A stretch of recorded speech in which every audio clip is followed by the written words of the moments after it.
wabarakatuh. Waalaikumsalam warahmatullahi wabarakatuh. Kisah Nabi Ibrahim alaihissalam. Nabi Ibrahim ialah seorang nabi yang dilahirkan di tengah-tengah masyarakat jahiliyah yang musyrik dan kafir. Beliau adalah anak Azar yang masih keturunan Sam bin Nuh. Nabi Ibrahim dilahirkan pada tahun 2295 sebelum Masehi di negeri Mausul. Ayah beliau adalah seorang pembuat patung berhala dan beliau sendiri sangat membenci berhala-berhala itu. Beliau lahir pada zaman kerajaan Raja Namrud yang mengaku dia sebagai Tuhan. Ketika Nabi Ibrahim dibuang ke hutan, Nabi Ibrahim diasingkan atau disambungkan ke hutan oleh ayahnya sebagai bentuk penyelamatan. Karena pada saat itu Raja Namrud mengeluarkan undang-undang bahwa setiap bayi laki-laki yang terlahir harus dibunuh. Atas izin Allah SWT, Nabi Ibrahim selamat dari gangguannya binatang-binatang buas. Setelah beliau tumbuh besar, beliau berpikir siapakah yang pantas untuk disembah, karena sebanyak kaumnya yang menyembah berhala itu, karena baginya hanyalah sebuah benda. Kemudian beliau melihat bulan dan bintang di malam hari, matahari dan di siang hari. Ia berkata, mungkinkah benda-benda itu Tuhan? Namun ternyata bulan dan bintang menghilang dan matahari terbenam. Lalu ia berkata, aku tak akan bertuhan kepada benda-benda seperti itu. Maka Allah berfirman dalam kisah Al-An'am ayat 76 sampai 79. Setelah Nabi Ibrahim beranjak dewasa, Allah memberinya akal dan kecerdasan yang luar biasa dan mulia.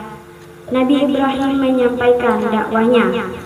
Nabi Ibrahim menghancurkan berhala Raja Namrud. Di saat Raja Namrud dan kaumnya pergi meninggalkan negerinya dan saat itu kampung-kampungnya kosong, maka Nabi Ibrahim melaksanakan niat yang selama ini dipendamnya, yakni menghancurkan berhala-berhala yang dipuja dan disembah oleh Raja Namrud dan rakyatnya. Beliau menghancurkannya menggunakan kampak yang hanya satu yang tidak dihancurkannya. Sengaja kampaknya dikalungkan di leher patung tersebut itu. Setelah Raja Namrud dan pengikutnya tiba di negerinya, maka murkalah ia terhadap kejadian itu.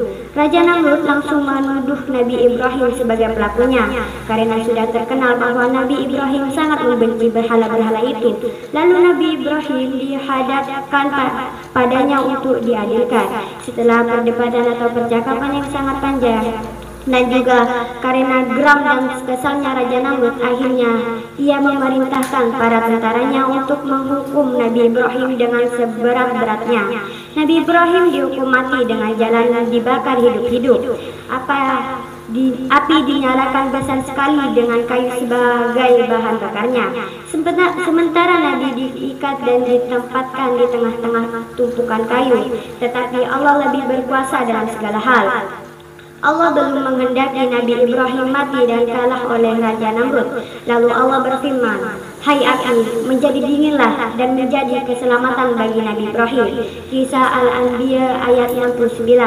Menyaksikan proses pembakaran itu, Raja Namrud dan para pengikutnya tertawa dengan penuh kepuasan. Mereka mengira Nabi Ibrahim telah hancur menjadi abu bersama api itu.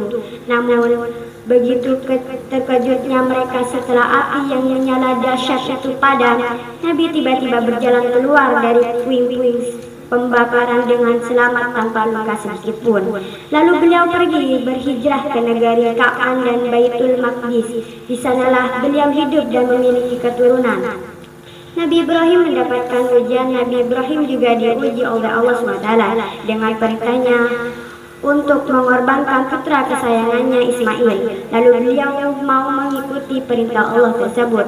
Namun kemudian Allah menggantikan Ismail dengan seekor kambing kibas untuk disembelih. Maka legahlah hati Nabi Ibrahim, lalu memeluk putranya dan memuji Allah SWT.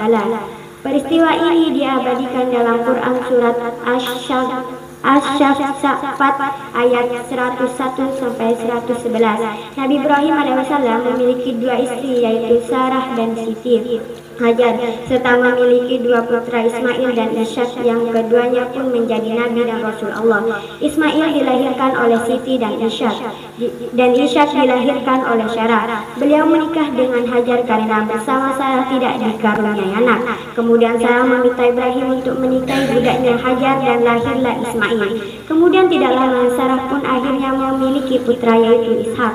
Nabi Ibrahim wafat pada usia 200 tahun. Beliau lahir pada tahun 1273 setelah terjadinya peristiwa banjir dan topan pada masa Nabi Nuh alaihi wasallam. Wassalamualaikum warahmatullahi wabarakatuh.